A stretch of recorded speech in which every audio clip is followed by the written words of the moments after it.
배 대표님, 이제 총선 5개월을 남겨놓고 앞서 최근에 여론조사 지형을 좀 살펴봤는데요. 예.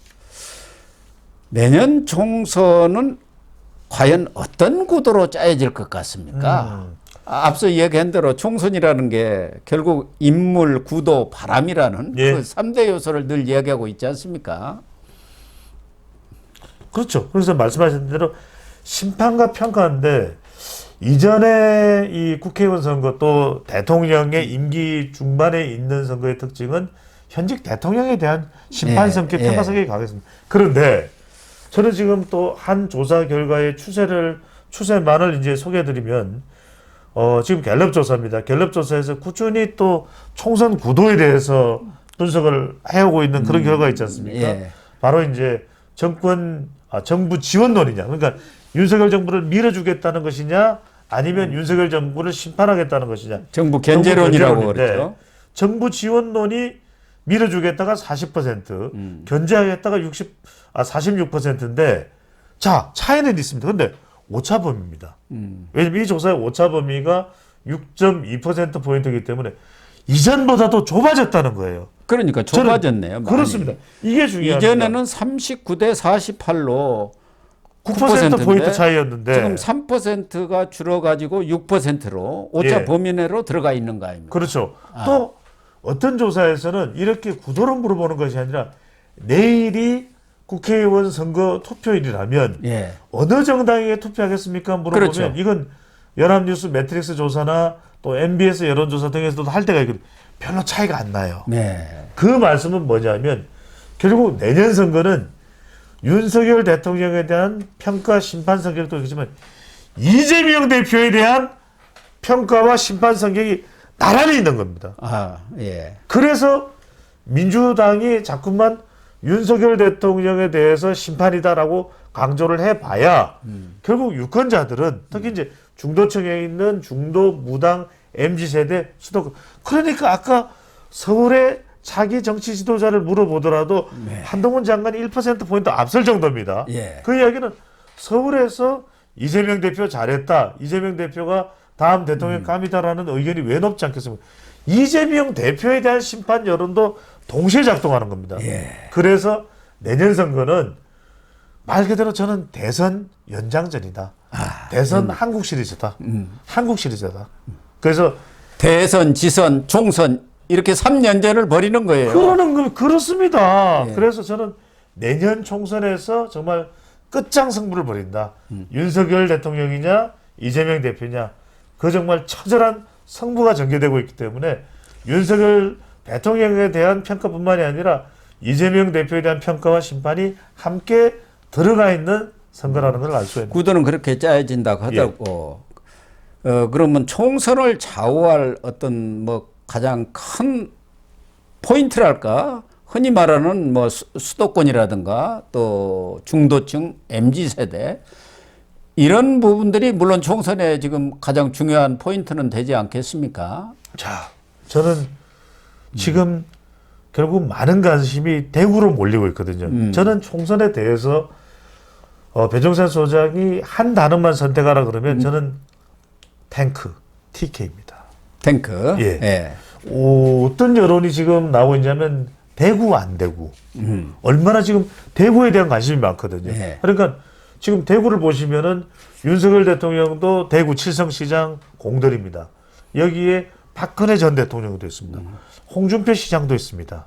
말하는 대로 대통령과 가까운 중진들도 여기에 있습니다. 게다가 지금 이준석 전 대표마저 대구에 공을 들이겠다고 나서고 있는 상황입니다. 대구를 중심으로 해서 지금 신당을 만들겠다 이렇게 나서고 그러니까요. 있는 대구에서 판을 흔들겠다. 바로 그겁니다. 그게 이제 신당 변수 아닙니까? 예. 가장 크게 신당 변수입니다. 관심을 쏟는 게. 그래서 제가 왜 TK를 말씀드리냐면 결국 박근혜 전 대통령도 윤 대통령과 만나서 구원, 예. 과거에 우리의 그런 건 좀 멀리하고 미래를 생각합시다라는 이야기를 하는 것은 결국 저는 내려놔야 됩니다. 얼마나 친윤 중진들이 내려놓느냐. 선거 승리를 위해서, 대통령을 위해서 불출마. 그렇게 내려놓을 때 사람들은 그래도 내년 총선에는 정부에게 정부에게 무게를 좀 실어줘야 되겠구나. 한번 윤석열 대통령이 여소야대가 아니라 제대로 좀 국정 운영을 해볼 수 있게 해야겠구나. 여기에는 이준석 신당에 대한 영향까지도 줄 수가 있거든요. 그래, 뭐 이준석이 뭘 해보려는 것은 알겠는데 그래도 내년 총선은 지금 다른 정치 세력이 끼어들 여지가 있는 것이 아니라 오롯이 윤석열 대통령과 이재명 대표 사이의 끝장승부다. 그걸 저는 결정해줄 지역이 어디냐 또는 상징적인 표현이 뭐냐. 꼭 단순히 지역에만 머무르지 않습니다. 내년 총선을 바라보는 전반적인 환경, 구도 다 녹여넣어서 내년 총선은 TK다 라는 말씀입니다. 지금 과연 TK에서 관심은 이준석 전 대표가 예. 현재로서는 국민의힘에 잔류할 가능성은 거의 희박한 것 아니냐 이렇게 보는 것 아니겠습니까? 최근에는 또 김종인 전 비대위원장 주선으로 금태섭 전 의원과도 회동을 해서 신당을 지금 같이 추진하자는 쪽으로 대충 이렇게 의견을 모은 것 같아요. 그러면 과연 이준석 신당의 바람이라는 게 뭐 일각에서는 교섭단체 수준 20, 30석은 얻을 거다 그런 얘기도 있고 또 일각에서는 바람이 거의 일어나지 않을 거다. 과연 이준석 본인 스스로도 대구에 가서 당선이 될지 의심스러운 상황이고 그렇죠. 그게 무슨 인물이 있느냐 현실적으로. 그래서 이준석 입장에서는 과거에 안철수의 국민의당 바람이라든가 또 지금 대구를 키포인트로 두고 있는 것은 거기를 공략하겠다는 것은 15대 때 자민련 김종필 총재가 대구에서 바람을 일으켰지 않습니까? 96년이죠. 예, 96년. 네. 그때는 김영삼 대통령이 집권해 갖고 아마 신한국당이었을 거예요. 그러면서 TK가 많이 돌아섰고 자민련이 김종필 총재가 저쪽에서 우리를 핫바지라 건다 하면서 그 불을 질렀어요. 그래가지고 핫바지요. 뭐 이러면서 그죠. 네. 대구에서 13석인데 8석이죠. 2석분이 못 거쳤다고 그런 것 같아요. 그 당시에. 그리고 자민련이 8석인가를 건졌을 맞습니다. 겁니다. 네. 그래서 자민련이 경북까지 합해서 TK 전체에서 10석인가를 건졌죠. 그렇죠. 경북에서 그런 바람하고 지금 이준석하고는 전혀 상황이 다르지 않느냐 그렇게 평가하는데 어떻게 될 것 같습니까? 신당 바람이라는 게. 그래서 저는 이준석 신당은 뭐 유의미한 그런 몸부림이 될 수도 있지만 저는 아예 제로가 돼버릴 수도 있다. 그러니까 여기서 중요한 것은 저는 이준석 신당이 어떻게 하고 안 하고의 문제가 아니라 이준석 신당이 어떤 결과와 어떤 파동을 가져오는지 여부는 국민의힘에 달렸다. 국민의힘에 달렸다. 그러니까 이뇨한 위원장의 혁신위원회가 사는 이뇨한 위원장이 지금 청년정책 이야기하거든요. 비례대표의 청년들 정말 지역구에도 당선될 수 있는 지역에 우리 30대 여성들이 들어갈 수 있도록 그러면 국민들이 굳이 이준석 신당을 필요로 할까요? 또 하나는 뭐냐면 국민들이 계속 불만을 가졌고 또 집권 여당이 이래서는 안 된다. 이준석 전 대표 말도 좀 약간 들을 만하다라는 생각 때문에 솔깃했던 거예요. 그런데 TK에서 제가 말씀드렸던 대로 또 PK에서 우리 내려놓겠다. 우리는 당을 위해서 우리가 뭐 당 만들고 나간다. 우리가 뭐 육모방망이다. 우리가 싸가지다. 이런 평가 안 받고 우리 그냥 고스란히 내려놓겠다. 우리 나서지 않겠다. 그런 순간 이준석 신당에 대한 평가가 어떨까요? 아니 국민의힘이 잘하네. 국민의힘이 청년정책 제대로 내세우네. 또 이준석 신당에게 가려고 했던 사람들 오히려 그냥 그대로 남아서 정말 열심히 하네. 그러면 이준석 신당에 대한 평가가 확 달라지거든요. 그러니까 굉장히 제가 재밌는 말씀을 드리는 건 이준석 신당에 초점을 맞출 것이 아니라는 겁니다. 국민의힘이 어떻게 하느냐에 따라서 이준석 신당이 만들어진다면 20석이 될 수 있지만 빵석이 될 수도 있는 겁니다. 이건 국민의힘에 달려 있습니다. 그 이제 국민의힘의 문제고 네.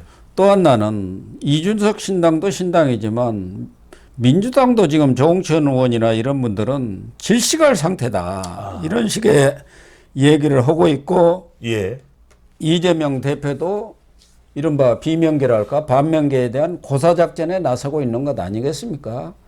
그러면은 거기도 내년 총선에 중요한 변수로 작용할 가능성은 없나요? 있죠. 있죠. 저는 결과적으로는 비명계는 헤어질 결심, 이미 헤어진 결심을 한 사람도 있잖아요. 사실상 이상민 민주당 의원은 우리가 복원되는 사실상 헤어진 결심이다. 앞으로 헤어질 결심이 아니라 그 이야기는 결국 이렇게 되면 호남 여론도 있겠지만 수도권 호남 여론이 무섭거든요. 아시지 않습니까?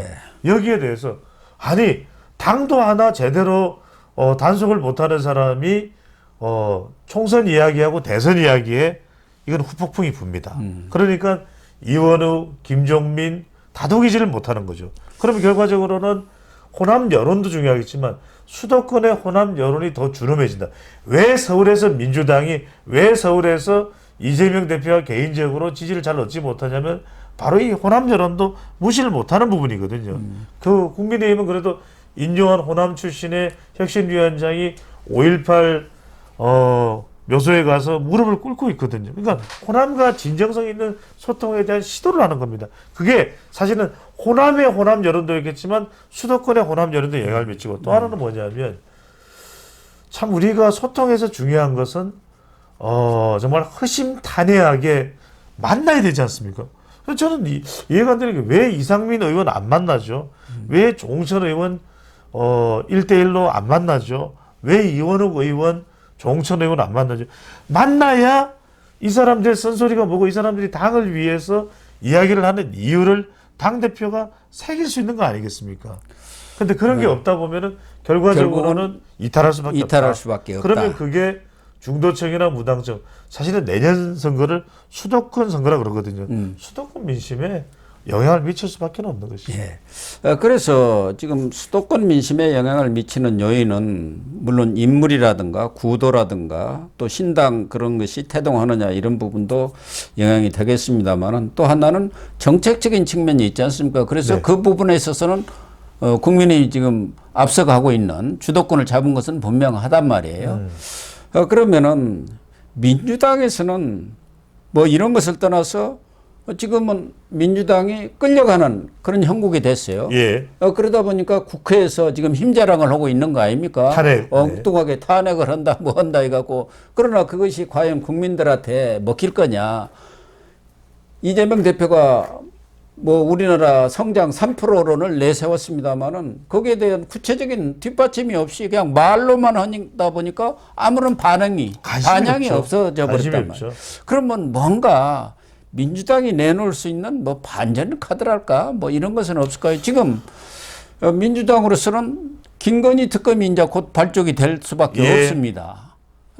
이런 걸 가지고 또 한번 뭔가 판을 흔들려고 할 수도 있겠지만 민주당으로서도 선거의 도사들이 달인들이 거기에 뭐 버글버글 하는데 지금처럼 국민의힘한테 그렇게 당하고만 있겠나 하는 생각은 들어요. 아니 반격을 하겠죠.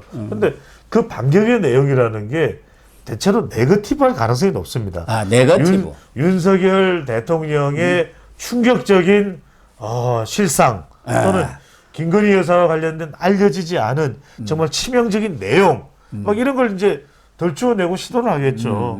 그런데 그게 여론에 결정적인 영향을 미칠까요? 왜냐하면 대선 때부터 너무 많이 들어왔던 그러니까요. 그런데 정작 그 실체를 깠을 때 그게 정말 여론에서는 민주당 말이 100% 오를 거야. 민주당 지지해야지. 그렇게 판세가 돌아가는 게 아니거든요. 계속해서 또 강조하는 게 그런 걸 거예요. 지금 대통령 또 김건희 여사 뭐 서울 양평강 고속도로 할 이야기가 어떤지는 대충 예상이 됩니다. 그다음에 무속인들의 영향을 받는다. 천공 무슨 도사 또 우리가 몰랐던 또 도사가 있어요.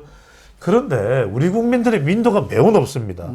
정말 그런 부분에 대해서 우리 국민들이 치명적인 문제고 그것이 민주당과 국민의힘을 어느 쪽 한쪽을 선택해야 되는 결정적 기준이 되면 그렇게 하겠지만 그렇게 안 해요. 그런데 왜 333 경제 관련된 이재명 대표가 이 공약을 내세웠지만 아무도 관심이 없을까?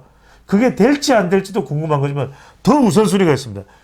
이 정책이라는 건요. 또 선거의 공약이라는 건 세 가지가 갖춰야 됩니다. 파격적이어야 되고 전면적이어야 되고 제일 중요한 게 희생적이어야 됩니다. 지금 민주당에서 고 박사님이랑 우리 시청자분들이 볼 때 누가 희생적으로 가장 먼저 내려놔야 될까요? 누굽니까? 네. 누굽니까?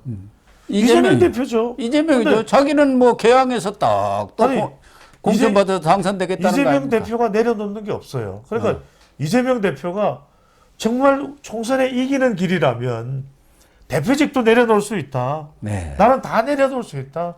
그리고 인천 계양을 그건 내 지역구 거기는 나가면 당선될 가능성이 높은 곳 아닙니까? 더군다나 송영길 대표가 그저 이렇게 주다시피 상납한 거죠. 상납. 예. 그러면 저는 정말 DJ로 돌아가라. 우리가 여러 평가를 하지만 저도 DJ는 자기가 당선될 100% 보장된 지역을 나간 게 아니라 저 비례대표 끝순위로 나가서 저는 이제 이 김대중 전 대통령들은 여러 평가를 말씀하시는 그 순간에 결정을 말하는 겁니다. 그래야 다른 당원들이나 또는 총선에 출마하는 사람들도 나도 희생해야 되겠다는 생각을 할 수밖에 없는 것이거든요. 그런데 이재명 대표가 꽉 움켜쥐고 대표직도 내 지역국도 전면 임재위원장도 이러면 저는 별로 반전의 카드는 안 만들어진다. 그래서 저는 무슨 말씀드리냐. 이재명 대표가 첫 번째 총선 승리를 위해서라면 대표직도 내려놓을 수 있다. 두 번째 인천 계양을 지역은 출마 안 한다. 여기에는 우리 젊은 세대들에게 넘겨주고 나는 비례대표 당선 가능이 있을까 말까 간당간당한 그 번호에서 나는 최선을 다하겠다. 세 번째는 뭐냐면 더 이상 비명계의 비명소리가 들리지 않도록 다 만나고 이들이 원하는 걸 바로 반영하겠다. 심지어는 공천관리위원장을 이상민 또는 조홍천, 김종민, 이원욱 등에서 결정할지도 모르겠다. 이렇게까지 한다면은 여론에서 그렇게까지나 이렇게 생각할 수 있지만 그게 아니라면 아이고 안 변하네. 결국 똑같네. 알겠네. 이렇게 되는 거예요.